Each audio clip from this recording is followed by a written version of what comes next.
Ayun naman po, isa sa gustong magbigay na mensahe kay Nay Loretta, isa sa pinaka mamahalin niyang anak, Tita Sandy.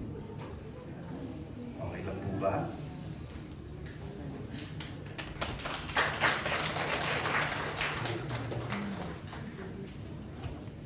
Diyan ka lang, Paolo. Opo. Kukwento ko sa inyo. Hindi ko ginusto. Sinabi lang sa akin magsalita. But anyway, yes. Noong 1996, at kapapanganak ko lang sa bunso namin. That was the time na andun si Nay Lolit. Actually, I asked her to come. Kasi nga, at that time ko lang manager si Kuya Bomo. Napapagod din ako sa scheduling, sa pag-meeting, ako nag-aayos lahat. At saka that time yata tapos na yung scandal. Anyway, when she came, ano pa ako noon, ang lakas pa ng effect ng sa akin, anesthesia. So rungaw na rungaw ako. Didilat ako, nakita ko, Anay! Tapos sa kabilang side yung asawa ko, mag-usap na kayo. Tapos bilang nakatulog ako. Mamaya magigising ulit ako, tag-usap na kayo. Ganun lang. And then, makakatulog uli ako. And she stayed. She really stayed hanggang sa gabi. Tapos, pagising ko, and then I remember, tama sinabi mo, may pagka-unprofessional si Nay Lolit sa scheduling. Yung pangalawang gising ko, sabi ko, Nay, ikaw na manager, pero wala akong pakialam sa schedule. Ako taga-schedule ni Christopher. Ay, oo, ganyan. And then, that was 29 years ago. So kung ano yung age ng bunso ko, yun yung tagal na pinagsamahan namin nila ito. And ever since then, my entire life, wala akong naging second mother. Tingin ko. It was only Nay Lolit. Kasi hindi lang siya naging maalaga sa amin bilang talent. Naging nanay siya talaga. Everyone who really truly knows her well, talagang alam niyo kung gaano kalalim siya magmahal and mag-alaga sa mga taong gusto niya. Alaga niya, paglalabang ka niya. Ganon. Ako lang siguro, si Christopher lang ang never niyang inaway o pinagalitan. Oh, never. Never at all. I guess it passed on to me dahil asawa ko ni Christopher. Yun lang. So, the last time I spoke to her, supposed to be nga, Corky, di ba? Dadalawin ko si nanay nung Sabado sa hospital. So, kausap siya ni Christopher, they were talking about a project, ganyan. Ako kasi, ang hilig ko talaga, pag si Nay Lolit nasa phone or kausap ko, or even in person, ang bigkas ko lagi sa kanya, I love you, gano'n. Somehow, siya din, napapa-I love you tuloy. So, nung huli, dumaan lang ako, kausap ni Christopher sa telepono, sabi ko, I love you, Nay, gano'n. Hoy, Sandy! Ulitin ko yung sinabi, ay, Benji pala. Kausap ko si Michelle. Sabi ko, si Sandy, kunin niyo, ganyan. Sabi ko, okay, never, thank you, pero huwag mo ipilit ha. No, sabi niya, sinabi ko. Sabi niya, oo daw, gano'n. Dami kong saksi ha.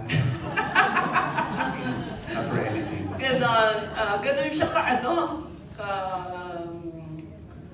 intense sa mga alaga niya.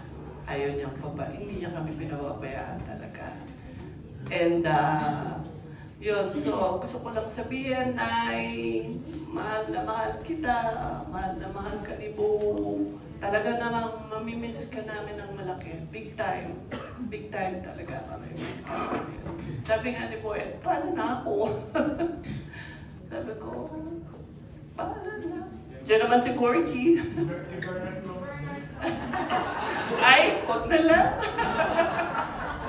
Anyway, and yeah, si Carol is easy and she's really, really, truly loved by so many. In love. We love you, and yeah, enjoy paradise with our Savior. Thank you, Tita Sara. Wala ito sa listahan pero baka lang gusto ko magsalita. Kasi lagi ko naririnig dati yung pangalan niya. Hayaan niyong ibahagi ko sa inyo ang aking maikling tula na nilikha ko kanina lang para sa kanya. Siyempre, ang pamagat nito ay Lolit. Sa tanang dapit ng inyong mahabang karera bilang aming manager at tinitingalang pangalan sa Showbiz Press, wala kang laban na inuurungan.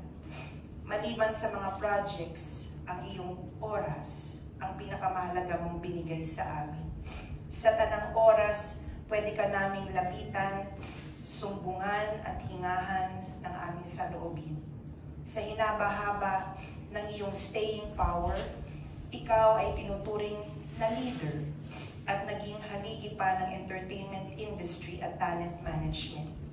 Inspirasyon ka sa amin ni Bong, pati na kay Lorna, kay Daboy, Boyet, Sandy, Tonton, Glidel, Alfred Ami, Benji, Gladys, Pauline, Paulo, Robert Ortega at Direk Chito. Dahil alam sa lahat ng sulok ng showbiz kung paano ka nag-manage. Naramdaman din ni Yasmin, Curdy, Jenny Miller, Michelle, and Isabel Ortega, at ni Dakilang Lisa Lorena ang tunay mong alaga.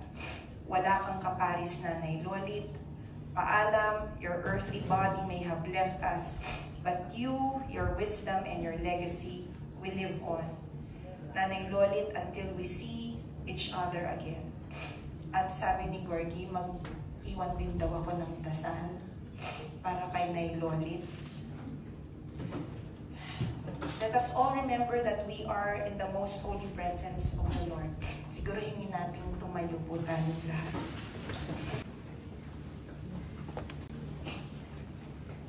In Deuteronomy we read, if you come across a bird's nest along your way, whether in a tree or on the ground, with baby birds or eggs, and the mother is sitting on the baby birds or eggs, do not remove the mother from her young.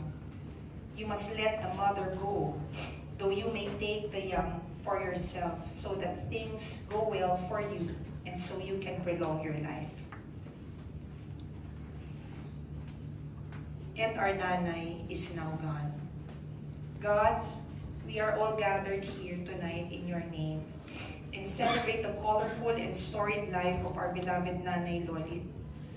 Alam namin na iyong nilikha ang isang Lolit Solis para hindi lang magbigay saya, buhay at kulay sa mundo ng telebisyon at pinilakang tabing, kundi nagsilbing gabay, tanglaw at ilaw namin bilang kanyang mga alaga. Nanay Lolit, your wisdom and happy disposition will continue to serve as our inspiration. Maraming salamat, Panginoon, dahil aming nakadaupang palad nakilala at naging malaking parte ng aming buhay ang isang Lolit Solis na tumatayong pangalawang ina namin. We seek your divine presence and light as we grieve this great loss. In this time of mourning, help us draw strength from each other and take comfort in the fact that our beloved Nanay Lolit is now at peace. Her earthly journey has ended, and so we commend her spirit to you, Lord, and bring our beloved Nanay into your presence forever. Also give us acceptance and rest for ourselves. May we all be united. May we all be united one day in your love and join you in heaven. We ask this to Christ our Lord. Amen. Amen.